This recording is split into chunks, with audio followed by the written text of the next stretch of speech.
TLDR, ex-friend, ex-boss, and ex-coworkers fucked me over, so I got a job at the place that handled their contracts and funding and got them all fired. So the start of this revenge happened over a year ago, just found out about the results last week. I, 24M, used to work at a nonprofit as a warehouse associate for their food distribution program. It was a good job for where I was at and where I was in life, easy work, easy hours, good pay. At the time I had made friends with my fiancé's friends, let's call them Jim, 25M, and Bailey, 25NB. We played D&D, hung out most weekends, etc. Jim was frankly a really bad employee. When we met he had gone through multiple jobs in a span of a few months, all of them quitting because of various reasons: bad workplace, toxic coworkers, anxiety issues, etc. I felt for him and stuck my neck out to get a job at the warehouse, and he got it. On top of that he got kicked out of his dad's place and had to move in with Bailey and their mom because he refused to do any of the chores his dad asked him to do.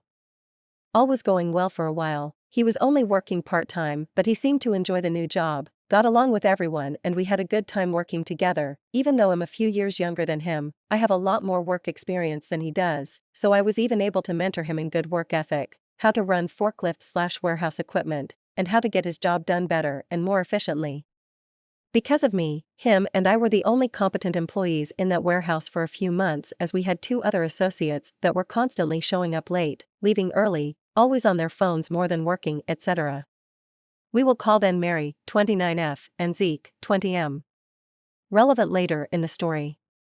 Now my immediate boss wasn't an issue, we got along fine, but the program director Bethany, late 40s F, was a real gatekeep, gaslight, girl boss. Plus, she wasn't great at her job. Granted, she could write grants really well and get the money we needed, but she spent it on the absolute dumbest shit.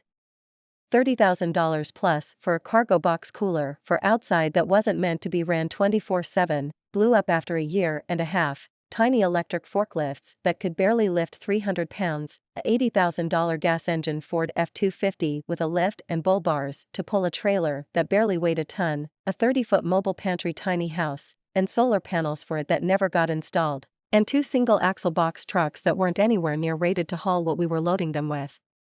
When I voiced opinion or complaints about our equipment or the work ethic of my coworkers, I was either blatantly ignored or told I need to learn to work with people with different work ethics than myself. So at a point I just stopped saying anything, let her dig her own grave, so to speak. Now back to Jim and Bailey. As we got closer as friends, so began talks of finding a place we could all move in together. Never made any agreement, never shook hands or confirmed anything. Just talked about it. Then out of nowhere my older sister brought up moving in with her 3 hours away to her town where my fiancé and I could finally get out of our hometown and make better money. She even agreed to pay majority rent, first last, and any fees till we got on our feet. So of course we agreed and started job searching. I decided to let Jim know while we were at work about what was going on, and let him know if they wanted, him and Bailey could take over the lease for our current place. Nothing fancy, a studio basically, but a house on a quarter-acre 5 minutes from the warehouse, and the rent was about 40% lower than anywhere else in town for the same amount of space. Jim seemed to take it fine, said he would let Bailey know, and that was that. Next thing I know my fiancé is getting her phone blown up with calls and texts saying we were fucking them over, and I was a misogynistic asshole for talking to Jim at work instead of talking to both of them at the same time. Also decided to tell my fiancé I was manipulating her into ruining their friendship and moving away. At that point I decided to end the friendship between myself and them, but told my fiancé she was her own person and could make her own decisions on the matter. She, after a few days of thought and more angry texts, now attacking me, and my fiancé decided to do the same. I tried to talk to Jim at work about it all, but he told me he didn't think this was the appropriate place to do so. In a very passive-aggressive manner. So I just dropped the matter entirely and kept doing my job. Fast forward a week or two, sister informs us she decided to move in with her boyfriend instead. No big deal, life goes on, right? At this point I'm just continuing to do my job as I always have, minus communicating with Jim other than when it was necessary to get the job done. Next thing I know Zeke is no longer being friendly or communicating with me. Mary is telling everyone and their mother I've been trying to fuck her since I got hired, And I'm getting written up by Bethany because Jim filed a complaint about me bullying him in the workplace and got it signed by 2 anonymous coworkers, while the only other employee at the time was extremely friendly with me and we even still hang out to this day. So obviously, the signers were Zeke and Mary. I just continued to do my work in silence and started looking for a new job. Here comes the revenge. I have a background in environmental work, so when I found a job opening at the same at-risk youth high school, I got my GED from teaching kids about the environment while doing environmental work. I jumped on it. As an added bonus, that same school provided funding for the warehouse and even handled some employee contracts. Specifically, Jim, Zeke, and Mary's contracts. Spent a few months working my ass off, got a few kids graduated, and got my good graces up with the contract manager for the warehouse.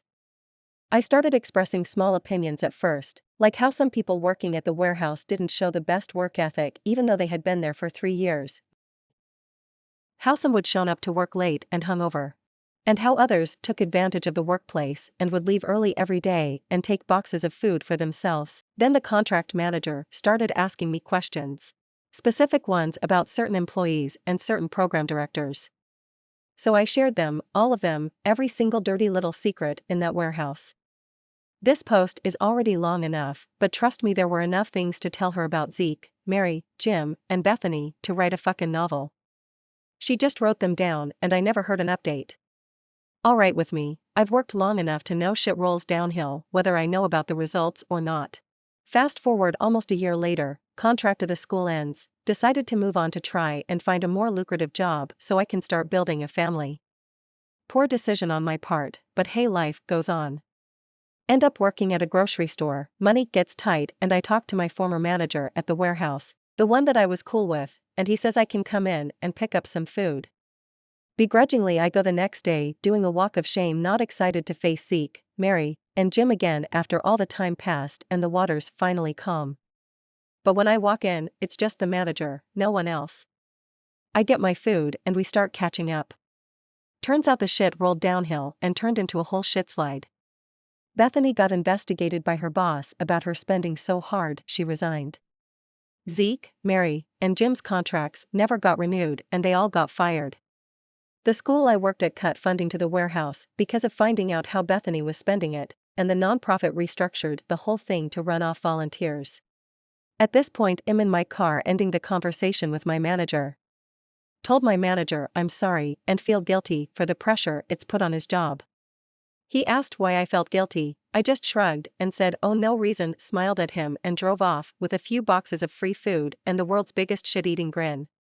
Also, as I type this, I'm filling out paperwork for a job that's covering relocation to a new town and is paying $10 more an hour than the school paid me.